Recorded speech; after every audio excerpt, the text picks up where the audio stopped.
Hey, what's going on, Rockstars? Welcome back into the channel. And I get asked a lot if you are somebody selling on eBay who runs a sale, like a 10% or 15 or 20% off sale, or you're somebody who does best offers and also promoted listings. Do I do one of those things at a time? Do I do two of them, or do I do all three of them? If I'm running a sale, do I turn off my best offers? How do I handle it? So I want to tell you guys what I do, and then you can of course decide what is best for your business. But what I do, I feel like is really a good way to keep the buyers coming in. So the first thing I'm going to say is, I put it in my videos over Memorial Day weekend and the last week, is don't be married to your inventory. Please get rid of your inventory. You're a seller, not a storage facility. If you want to be a storage facility, open one. So here's the thing. I do all three of them. Here's why. I'll break down each one of them and why I run them at the same time. So promoted listing is what eBay does to push it in front of more buyers. That's that 2%, 3% that I run. Some of you guys and girls run more. I choose not to. I don't think it's worth giving eBay an extra 10, 15%, doubling your fees. That sounds silly to me, especially on unique items. If you're in a saturated item category, maybe you do 3%, maybe you do 4 or 5. I guess that would be reasonable. I just still do 2, sometimes 2.5 or 3. That's it. That's all I do.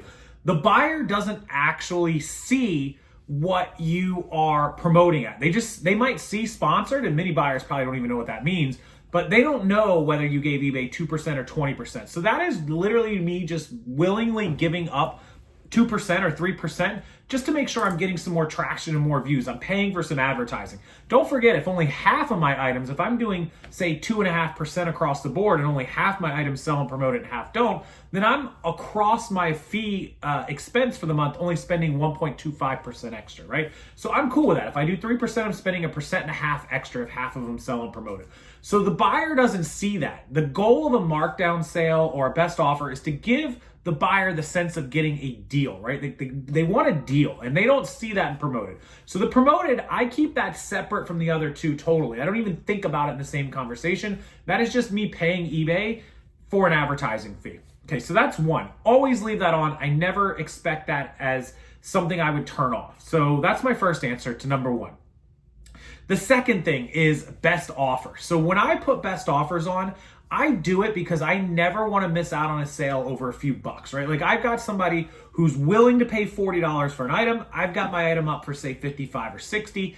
They want to come in and go, hey, look, I would buy this if you were at 40 or 45 bucks. I always want an opportunity to get that item. Even if I put the item, to get that item sold, even if I put that item really cheap, like almost at my lowest price or pretty close to my lowest price, I still want to give them an option. Let's say I have a $50 item, right? And I'm running a sale on it down to 40. I really don't want to take less than 35, 40 bucks for it. And somebody comes in and makes an offer of like 25, 30 bucks. Well, it's less than I want. I can counter them. The best offer, no matter what, I don't have to accept it. I can counter it always. It at least gives the people a chance to come in and make a sale. Now, some people will say, oh, it just, no matter what you do, they're always going to go lower. You're right, but I sell half of my items at full price. They don't even make offers. So I kind of digress here that it doesn't always mean you're going to get lowball offers. It doesn't always mean you're going to get less than what you're looking for. And if you price accordingly, it shouldn't matter. So on best offers, I never see a reason to turn it off, because some people are like, oh, just price it at what you want. If you're willing to take 35, 40 for it and you're at 50 bucks best offer, why don't you just put it at $39.99, done deal? And if you're not taking any less than that, well, maybe I will take less than that. Maybe if somebody comes in a week or 2 weeks and says, hey, I'll give you 35 bucks, and I'll go, okay, you know what? I didn't want to take less than 40, but 35 is fair. I paid 5 bucks for it. Let's get it out of here. I'm a seller, guys. I'm not a storage facility, although I do have a storage facility, a fulfillment center storage business. So I suppose I have to lead with that transparency, but that's another topic for another day. But yeah, I always want people to have the opportunity to do best offer. So I allow that all the time. Running a sale, 10, 15, 20% off the markdown manager sale. Some of you guys do like buy 3, get 1 free, depending on the items you have and your costs and that sort of thing. When I run sales, if it's 10 or 15 or 20% off, whatever it amounts to, I know where my items are priced at and how much room I have in them. If I'm willing to give 10 or 15% off, I know that I have that much room in it, and that even if somebody comes in with a best offer over top of that 10, 15%, it's going to be close. They better give a really good close to full price offer, very little bit under it, And I lead with a counter if they don't, and I say, hey, really appreciate it. This item was $50. I put it on sale for 15% off, which, is what, $7.50. So it's $42.50. And, I was really hoping to get at least $40 for it. You came in at 30. Hey, I appreciate it. It's super on sale. I've got free shipping.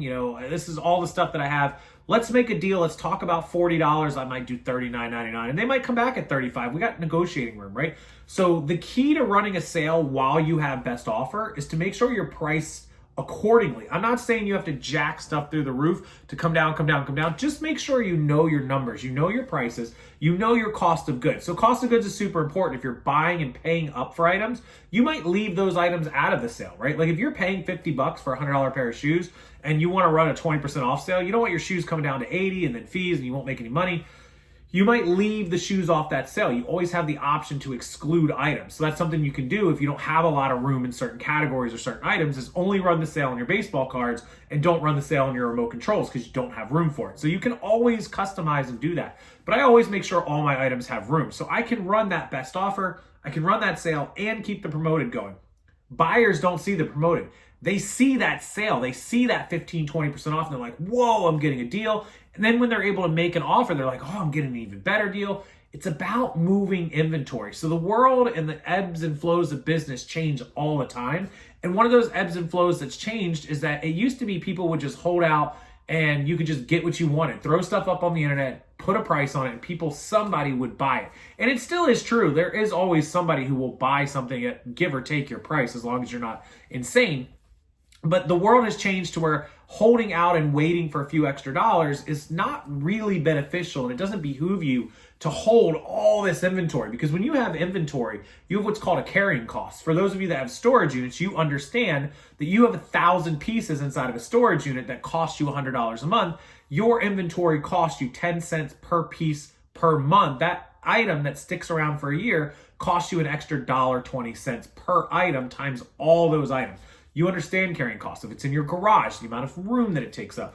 So don't be married. Make sure you're doing everything you can, sales and best offers and promoteds and whatever it takes to get this inventory out the door. In 2024, it's all about turnover and rotation. It's why Whatnot got popular, because people could just move the inventory.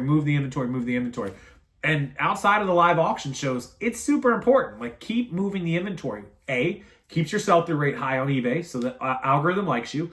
B, it keeps your cash flow coming in so you can keep reinvesting. 3, it keeps your store fresh with fresh new items because you constantly are turning over inventory. You might have people come back. And finally, selling items is just good for your motivation and good for your work ethic, right? When you see that items are just moving day after day after day and you're getting offers, even if it's not quite as much as you want, as long as you're still profiting well, it's good. It's really motivating for the mind and for the soul. So that's kind of my tips for you guys, sort of my 3 tips on best offers, markdown manager, sale prices, and on promoted listings. I run all 3 of them. I do 2 to 3% promoted, generally a 15 to 20% markdown sale, and my best offers and sending offers. I don't really have a set amount that I'll send it for. I kind of like, if I got an item up for $39, it's on sale to $35, and they offer $25, I might come back and kind of meet them in the middle, or I might send an offer at $29.99, $31.99. I kind of just play it by ear and feel it out. So that's up to you guys how much you give on your best offer. Some people say 10, 15%. I don't really have a set number. So that's it. Okay, if you guys have any strategies, tips, tactics, secrets, anything you want to share about those 3 things in the comment section that you think might help other viewers, please feel free to do that. I would love to hear some of your guys' and girls' thoughts on running sales in conjunction at the same time with best offers and promoteds, and how you kind of balance the whole thing out. We're trying to help each other make more sales, trying to help everybody stay consistent on eBay and make money through summer slowdown, especially right now.